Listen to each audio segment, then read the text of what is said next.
আসসালামু আলাইকুম রহমতুল্লাহি বারাকাতুহু। আমি engineer Mohammad Imran Hossain, engineering and architectural service এর পক্ষ থেকে আপনাদের স্বাগতম।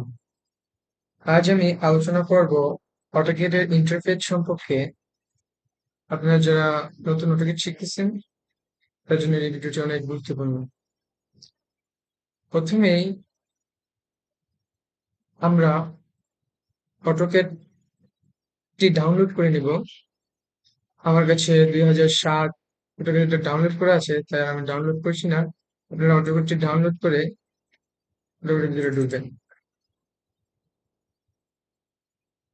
যখন অটোক্যাডের ভিতরে ঢোকা হবে তখন এরকম একটা ইন্টারফেস আসবে। আবার অনেকের ক্ষেত্রে এরকম ইন্টারফেসও আসতে পারে। তো আমার এরকম ইন্টারফেস আসতে পারে, সেটা কোনো বিষয় না। এরকমই স্বাভাবিক মূলত ইন্টারফেস আসে। আর আমার তো ওটা 3D করা ছিল, তার কারণে আর এরকম দেখায়নি। এরকম ইন্টারফেস আসার পর এখানে যে সর্ব উপরে যে লাইনটা আছে, যে এখান থেকে এতটুকু, এটা হলো উপরেরটা হলো টাইটেল বার নাকি, এটা হলো অটোমেটিক টাইটেল, মানে একটা নাম। তারপর তারপর যে অংশটা আছে, যে এখান থেকে এই অংশটা হলো যে মেনু বার। এটা মেনু বার, যার ফাইল, এডিট, ভিউ, এগুলো ফাংশন গুলো এখানে আছে আর কি। তারপর নিচেরটা, যে এখান থেকে এতটুকু আপনারা দেখতে পাচ্ছেন, এটা হলো স্ট্যান্ডার্ড টুলবার।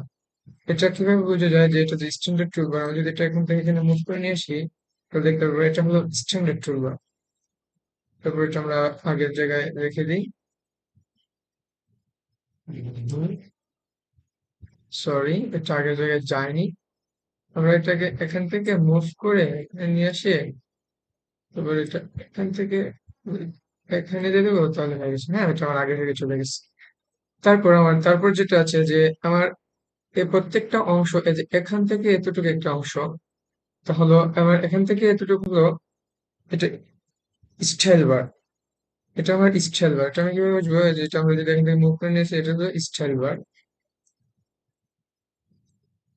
তারপরটা হলো ওয়ার্ক স্পেস। প্রত্যেকটা আমরা এভাবে নিয়ে এসে দেখতে পারি যে ওয়ার্ক স্পেস,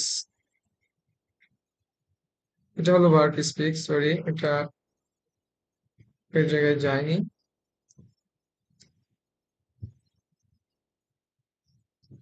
হ্যাঁ, চলে গেছে। এটা হলো ওয়ার্ক স্পেস। এগুলোর প্রত্যেকটার কাজ কি, কিভাবে কাজ করে, কোনটার কাজ কি, এটা আমি আপনাদের করে দেখাবো। আপাতত আমরা এটা ইন্টারফেস সম্পর্কে ধারণা নিচ্ছি। হ্যাঁ, তারপরটা হলো লেয়ার বার। এটা লেয়ার বার। এখান থেকে এতটুকু লেয়ার, এতটুকু জেনে রাখেন যে এটার ভিতরে লেয়ার তৈরি করা হয় আর কি। তারপর হলো আপনি চাইলে এটা এখান থেকে মুভ করে নিয়ে এসে দেখতে পারেন যে এটা লেয়ার বার। হুম, সরি,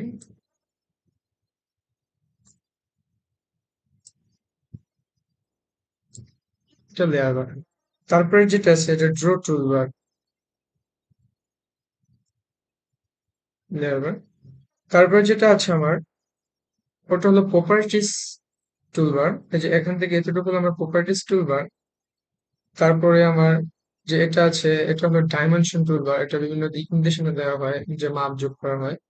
আচ্ছা, তারপর আমার যে এটা হলো এই সাইড, এই সাইডে বাম সাইডে যেটা দেখতেছেন, এটা হলো আমার ড্র টুলবার। এই যে এটা, এগুলো ড্র টুলবার। আর এগুলা মডিফাই টুলবার। যে এগুলো দেখতে পাচ্ছেন, এই যে এগুলো হলো এই সাইডে যেটা দেখছেন, এগুলো মডিফাই টুলবার। এগুলো মডিফাই টুলবার, ঠিক আছে। এই যে এটার মাধ্যমে আমার অটোক্যাডে কাজ করা হয়, বিভিন্ন কাজ ড্রয়িং করা হয়। এটাকে ড্রয়িং কে মডিফাই করা হয়, এই অংশগুলোকে দিয়ে ড্রয়িং গুলোকে মডিফাই করা হয়, ঠিক আছে। এগুলো অংশগুলো মডিফাই করা হয়। তারপরে হলো যে কমান্ড বার, যে আপনারা যেখানে দেখেছেন, এটা হলো কমান্ড বার। এখানে আমরা চাইলে শর্টকাটে কমান্ড ইউজ ইউজ করে কমান্ডের অংশগুলো নিয়ে আসতে পারি, মানে লাইন অথবা কনস্ট্রাকশন লাইন। আমরা এখানে কমান্ড দিলে শর্টকাটে চলে আসবে আর কি। তারপর হলো ড্র টুলবার। এই পুরোটা ইন্টারফেস যেটা দেখতেছেন, এই যে এটা, যে এটা হলো আমার ড্র টুলবার। এই